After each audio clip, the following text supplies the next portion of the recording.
नमस्कार, एबीपी माझामध्ये आपलं सर्वांचं स्वागत। मी सध्या माढा तालुक्यातील केवड गावामध्ये उभा आहे। सीना नदीला महाभयंकर अशा प्रकारचा पूर आलेला आहे। गेल्या 10 दिवसात तिसऱ्यांदा सीना नदीला पूर आलेला आहे। पहिला पूर 17 तारखेला आला, दुसरा पूर 22 तारखेला आला आणि तिसरा पूर काल संध्याकाळी म्हणजे 27 तारखेला आला।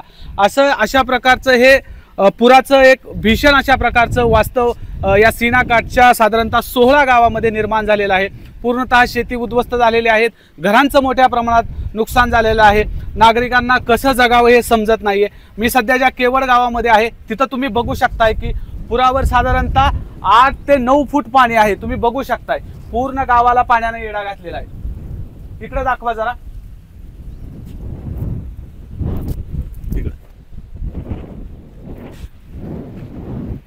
मी सध्या ज्या केवड गावामध्ये उभा आहे त्या गावचे सरपंच प्रतिनिधी माझ्यासोबत आहेत। या गावचं किती नुकसान झालंय, किती कुटुंब स्थलांतरित झालेत, गावची नेमकी अवस्था काय आहे हे आपल्याला सविस्तर सांगतायत। नमस्कार, मी राजेंद्र पाटील।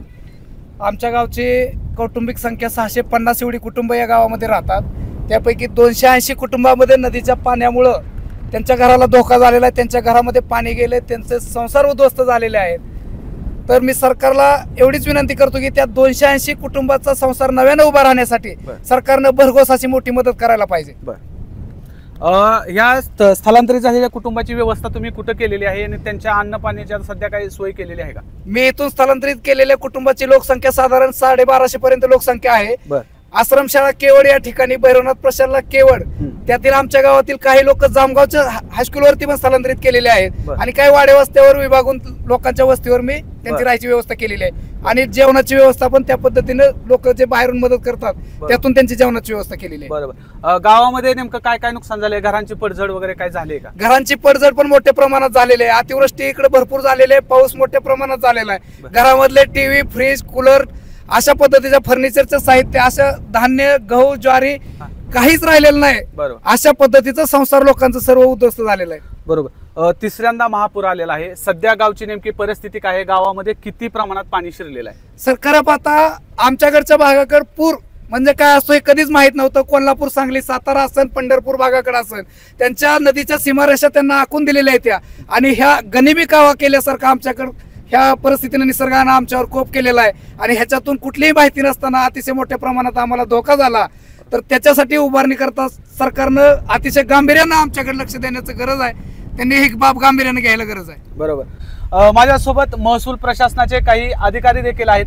त्यांच्याकडून नेमकं शेतीचं किती नुकसान झालंय, काय परिस्थिती आहे हे जाणून घेऊया। मौजे केवड, तालुका माढा या गावचे संपूर्ण क्षेत्र या ठिकाणी 1469 हेक्टर आर आहे आणि त्यापैकी बागायत क्षेत्र जवळजवळ 950 हेक्टर आर आहे आणि नदीचा पूर्ण जी कळ आहे त्या ठिकाणी जो माझ्या हिशोबानं 450 हेक्टर नदीचा किनारा आहे आणि टोटल नदीच्या किनाऱ्यावरची खातेदार संख्या माझ्या हिशोबानं 450 पर्यंत आहे आणि टोटल गावची खातेदार संख्या 1180 एवढी या ठिकाणी आहे आणि अतिशय या ठिकाणी पुराणात इतकं थैमान घातलं की आम्हाला सुद्धा वाटत नव्हतं की बाबा एवढी पूर परिस्थिती निर्माण होईल, एवढं नुकसान होईल शेतीचं। ऊस शेतीचं बहुतेक भरपूर प्रमाणात ऊस असे जागेवर झोपलेल्या अवस्थेत दिसत आहेत।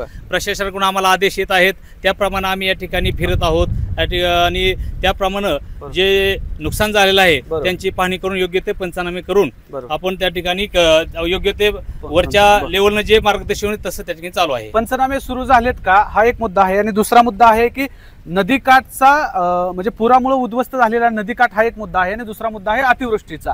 तर यामध्ये तुम्ही काय क्रायटेरिया वगैरे लावणार आहेत का? पंचनामे नेमके कसे करणार आहात? ज्या ठिकाणी नदीकाठचा वेगळा आधी जे आहे नियमित शेतकरी आहेत वरच्या भागाची काय, तर त्या ठिकाणी अतिवृष्टीमध्ये त्यांना घेण्यात येईल। नदीकाठच्या लोकांना काय होतंय की नदीच्या नदी बघतोय आम्ही बी एक शेतकरी पुत्र आहे, की नदीच्या किनाऱ्याला या ठिकाणी नदीच्या नदी पडले आहेत, आम्हाला त्या ठिकाणी जाता सुद्धा येत नाही। अजून पंचनामा करायचा म्हणलं तरी जाता येत नाही। तर त्या ठिकाणी शासन जे वेगळे निकष लावेल त्याप्रमाणे त्यांना योग्य ते आम्हाला पण सांगता येणार नाही बाबा त्यांना किती काय मिळणार आहे काय।